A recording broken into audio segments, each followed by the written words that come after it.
acaba de ser demitido pela Assembleia da República e com plena legitimidade o governo português, mas onde foi feito um acordo pelas forças da extrema-esquerda com o Partido Socialista que põe em causa, tendo em conta os números que estão apresentados, o equilíbrio que até agora tem sido seguido em Portugal. Estou extremamente preocupado com o aumento do consumo, que vai ser feito de uma forma completamente desordenada e, portanto, nesse sentido, que podemos estar a pôr em risco todos os esforços que o povo português fez durante estes anos e que garantiram uma diminuição muito significativa do desemprego, um crescimento que, não sendo excepcional, é relativamente já inspirador e, portanto, chamava a atenção da Comissão para que estes objetivos orçamentais e estes objetivos de política global devem ser prosseguidos e que não se deve deitar fora todo o esforço que a população portuguesa fez ao longo destes 4 anos e que estavam a ter resultados tão prometedores e tão inspiradores, deixando Portugal, aliás, fora já do procedimento de déficit excessivo a partir de 2016. Tudo isso está comprometido com os acordos feitos e, portanto, eu gostaria de chamar a atenção para esse ponto. Eu gostaria de aproveitar para perguntar ao colega Paulo Rangel se ele não sabe que o problema de Portugal é mesmo o desemprego, a falta de procura, a pobreza e a situação miserável a que o Governo nos trouxe com a ajuda das reformas estruturais e que me explicasse então qual é a contradição entre melhorar os salários, melhorar o mercado de trabalho, melhorar a procura e crescimento económico e desenvolvimento, porque se o semestre europeu tem como prioridade crescimento económico e desenvolvimento, diga-me em que melhorar os salários, as pensões e a procura é contraditório com isso. Parece-me que é evidente aquilo que pode acontecer. Repare, ninguém está contra um alívio na situação de austeridade, só que a questão é uma questão de velocidade e de gradualismo. Nós sabemos que para o Bloco de Esquerda, que é um partido da extrema radical, que é verdadeiramente um partido contra a União Europeia tal como nós a concebemos e contra a própria euro tal como nós a concebemos, é natural que um partido que não está preocupado com o déficit, para quem se pode gastar, que acha que deve haver um perdão unilateral da dívida de 50% ou 60%, nada disto faça sentido.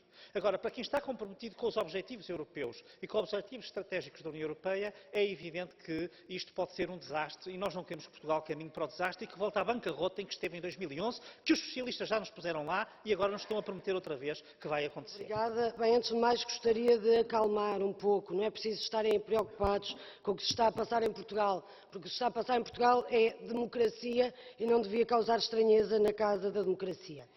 Relativamente ao semestre europeu, ele é em si mesmo contraditório e traz contradições profundas.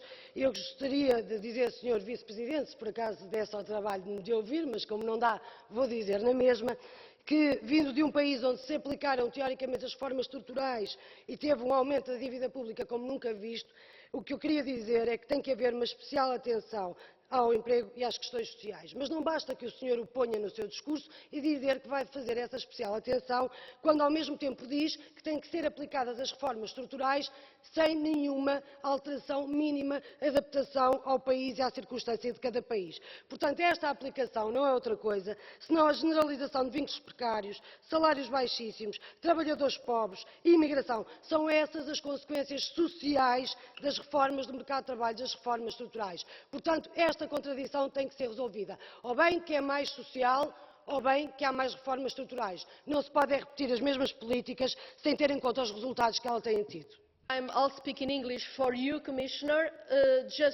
My first sentence is just to confirm something.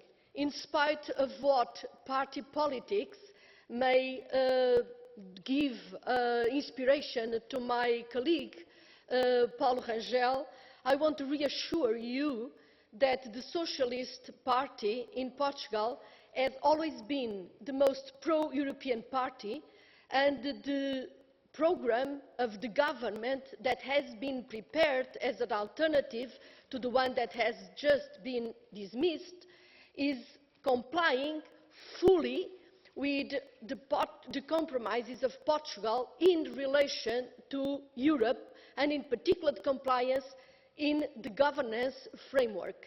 And this is a reassurance that I think no party politics should put in jeopardy, and I hope and trust that if this government is brought into power with the support in the Portuguese Parliament of the left parties, that this is considered as normal democratic procedures and that you, as a Commissioner, will be thinking and acting independently from party politics. So this is something I want to reassure to you, and I really, really regret that after such a dramatic negative attack on democracy and on his own country, Mr. Paulo Rangel just left the hemicycle and is not here for a complete debate. Bem, até este momento nós não conhecemos em Portugal qualquer programa do Partido Socialista, ao contrário do que a Sra. Deputada disse. E aquilo que eu gostaria de saber é muito simples. Se as vossas linhas de ação, essas 5 que já foram apresentadas, aumentam as despesas públicas e diminuem a receita, como é que a Sra. Deputada pode garantir neste momento que nós em Portugal vamos manter o equilíbrio das contas públicas e que vamos cumprir com as nossas obrigações europeias? Muito obrigada. Ferreira.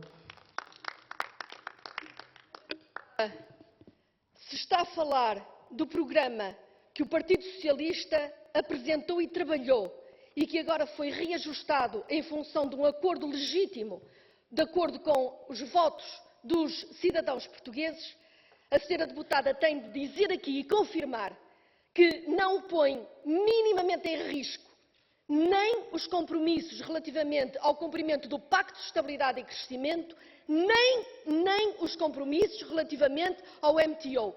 Essa foi a baliza fundamental na qual todas as propostas foram trabalhadas e foram trabalhadas com detalhe que nunca existiu nem existe no programa do PPE. E não existe, nem existiu no programa da Coligação para Portugal. E isso é que é lamentável. É que os senhores falem de política e quando são confrontados com números... Senhora Ferreira. Senhora Ferreira, tinha 30 segundos, já utilizou 1 minuto.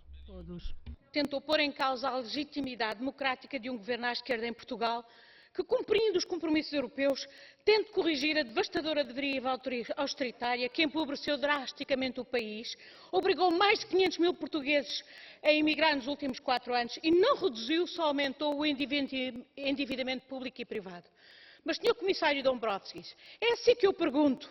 Se a Comissão Europeia não tem vergonha da desigualdade ativamente fomentada pelas políticas que a Troika abençoou em Portugal, incluindo a amnistia fiscal de 2012, que serviu para lavar, legalizar e manter milhares de milhões em paraísos fiscais, sem sequer os obrigar a repatriar, apesar de serem produto de fraude e evasão fiscais e de corrupção? Ou continua a não ver o esquema de benefícios e isenções fiscais que, em total opacidade, o governo português prosseguiu nestes 4 anos, favorecendo grandes empresas e o grande capital enquanto sobrecarregava de impostos quem trabalha? Será que a Comissão vai usar o semestre europeu para corrigir as políticas fiscais regressivas e obscenas em Portugal e noutros Estados-membros por políticas pró-europeias, pró-crescimento, pró-justiça social e justiça fiscal?